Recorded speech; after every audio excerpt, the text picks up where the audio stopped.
Good afternoon. I'm here to speak about social impact bonds. But before I start, I need to explain, initially, social impact bonds are not bonds. A typical social impact bond is a contract, and it brings together three powerful forces that we have seen throughout this conference between the government, social entrepreneurs, and investors. We see governments and donors want to deliver better outcomes for their citizens.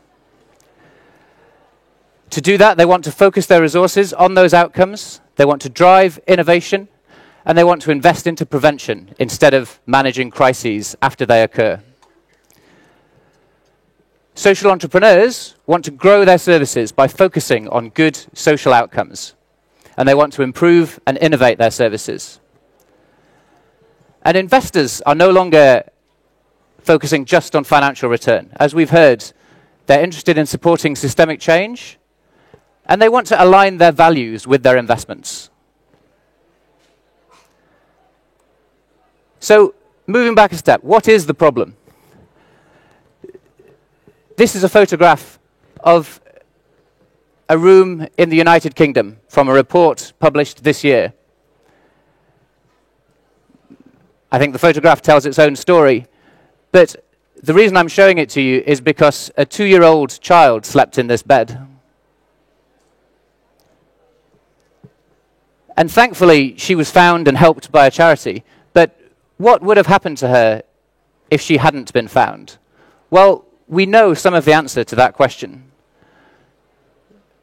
The research shows that children who suffer from neglect in their early years, typically, they are less likely to succeed at school, they're less likely to find a job as an adult, and tragically, they are more likely to commit crime as adults. And it's not just poor outcomes for young people. This also comes at a huge cost for the state. There are 92,000 children who are looked after by the state in the United Kingdom. Typically, they might move into foster care, which costs £50,000 per annum for one child. But if the child has suffered severe emotional difficulties in their early years, that placement might break down, and they might move into a residential care home for children, which costs £100,000. Finally, if that residential care home placement breaks down, they might move into a secure children's home, which costs £200,000 per child for 1 year. And that is more than 6 times the cost of the most expensive private school in England. But not only that, if the children leave a secure children's home, which is basically a children's prison, then the likelihood that they will reoffend and come back into that prison is 73% chance of reoffending within 1 year of release. So this is not just an incredibly expensive system. It doesn't work. So is the problem that we're not spending enough money? Well, I don't think so. I took a chart from the French economist Thomas Piketty showing the evolution of the social state over the last century. And we hear a lot of debate in newspapers from the left and the right about what the state should do, but the thing that strikes me about this chart is how similar the lines are for these three countries, France, the UK, and the USA. In the 19th century, those countries spent about 10% of their national income mainly on defense. And that evolved over the 20th century with the creation of the social state. So now they spend between 30% in the USA and 50% in France on social activities, hospitals, schools, and that represents a significant amount of money. But even though there is debate on what the state should do, there is broad agreement. Nobody is seriously suggesting going back to the 19th century and restricting the state to defense. And no one is suggesting that the state can expand forever to take up 70, 80, 90% of national income. So what is the problem?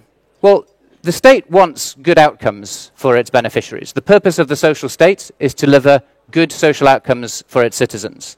And traditionally, it pays for activities. And it hopes that those activities will lead to better outcomes for its citizens. But as we've seen, that doesn't always work. So what if there was another way?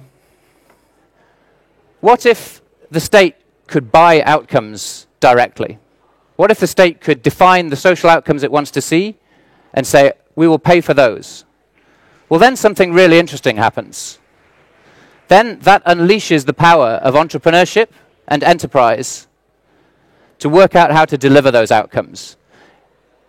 And what do you get with enterprise? You get this cycle of innovation, expert delivery, the best expertise coming to the problem, and capital to grow it. And that's what a social impact bond is. Social investors provide upfront cash. That enables charities or social enterprises to deliver interventions. The impact of those interventions on the beneficiaries is tracked. And then the state or donors can pay for those social outcomes to be delivered. And that is the social impact bond, the contract to pay for social outcomes. So who are these socially motivated investors that fund this activity? Well, at Bridges Ventures, we've raised a fund dedicated to social impact bonds from social investment banks, from charitable foundations, and from pension funds. And we initially were aiming for a fund of about 20 million, but actually the appetite from investors to align their values with their investments was greater than that. And we closed the fund having hit our cap, oversubscribed at 25 million. So if that all sounds a bit theoretical, let me talk you through an example. This picture is a picture of Jim and Sue Clifford, who have adopted 9 children, all of whom came from similar backgrounds to the one I showed you earlier in this talk. So Jim is a social entrepreneur who really understands the problem he is trying to solve. And the problem in England is there are 3,000 children currently waiting to be adopted. They can't go back to their families. They want someone like Jim and Sue to adopt them. And the way it works at the moment is there are websites like this or magazines with a picture and a small resume of each children, and the parents who look to adopt can look through the website and choose the child they want to adopt. And tragically, most of the children who go through this process spend a year on the National Adoption Register, and at the end of that year, they are told, nobody wanted you. Just imagine what that would do for the rest of your life. So Jim wants to change this. He came to us and we made an upfront commitment into his program. And with that money, 6 charities will find, train, and provide 24-hour support to adoptive families to adopt children. And the aim is that 2,000 children who would otherwise have stayed in the care system will be adopted by a family. Now, we have a quote here from David Cameron, the UK Prime Minister. By scaling up Jim's program, it's not just investors who could get a return. 2,000 children who would otherwise have been overlooked could get loving homes, and the taxpayer could save as much as 1.5 billion in fostering fees. Now, 1.5 billion sounds huge, but if you look at the business case, if we find a successful adoptive family for this child, the state pays £54,000. Without this program, that child would remain in foster care for the rest of their childhood, costing £750,000. So this is not just a social program. This is an incredibly compelling business case for the state. So social impact bonds have been launched around the country. At Bridges, we have invested into 12 of these contracts all across the UK. And there are another 10 contracts that have raised investment from elsewhere. But this is not just happening in the UK. We have social impact bonds being launched in the United States, in the Netherlands, and in Australia. And it's taking off around the world. There are 55 social impact bonds under development in the UK and 20 in the USA. And social impact bonds are being developed in 15 countries on every major continent in the world. So people often ask me, what can I do? How can I get involved? Well, once the state or donors in developing countries commit to pay for social outcomes, that unleashes the power of entrepreneurship. And there are three ways that people can get involved. The social entrepreneurs, and there are many inspiring social entrepreneurs at this conference, can design programs that deliver measurable outcomes, and then they can go out and raise investment to scale those programs. Advisors are also needed.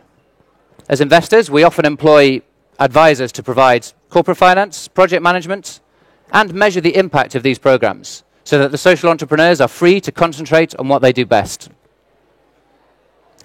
And lastly, investors.